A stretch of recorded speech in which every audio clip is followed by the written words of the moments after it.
বেপরোয়া যান চালকদের বিরুদ্ধে কড়া অভিযানে পরিবহন বিভাগ।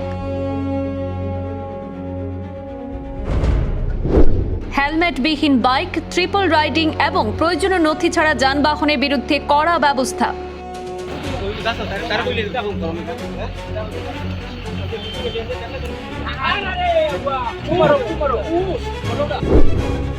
নিয়ম ভাঙলেই জরিমানা এবং আইনানুগ ব্যবস্থা।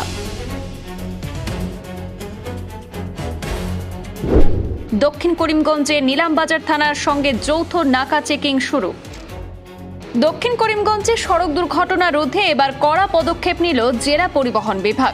অনিয়মিত এবং বেপরোয়া যান চালকদের বিরুদ্ধে আজ বৃহস্পতিবার থেকে নিলামবাজার থানার সহযোগিতায় শুরু হয়েছে বিশেষ নাকা চেকিং অভিযান।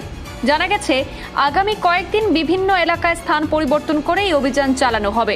বিশেষ নজর থাকবে হেলমেট ছাড়া মোটরসাইকেল চালানো, ট্রিপল রাইডিং, অতিরিক্ত গতিতে বাইক চালানো এবং ড্রাইভিং লাইসেন্স সহ প্রয়োজনীয় নথিপত্র যাচাইয়ের উপর। এছাড়াও অটোরিকশার ক্ষেত্রেও যাত্রী বহনের নিয়ম মানা হচ্ছে কিনা তা খতিয়ে দেখা হবে এবং গাড়ির বৈধ কাগজপত্র ও চালকের ড্রাইভিং লাইসেন্স পরীক্ষা করা হবে।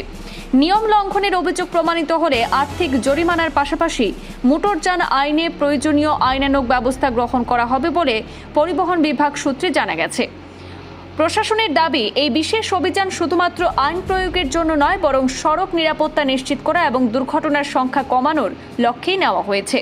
পরিবহন বিভাগের এই উদ্যোগকে স্বাগত জানিয়েছেন এলাকার সচেতন নাগরিক এবং বিভিন্ন স্বেচ্ছাসেবী সংগঠনের প্রতিনিধিরা। তাদের মতে, নিয়মিত এমন অভিযান চালানো হলে বেপরোয়া যান চালকদের দৌরাত্ম্য অনেকটাই নিয়ন্ত্রণে আসবে এবং সড়ক নিরাপত্তা আরও জোরদার হবে।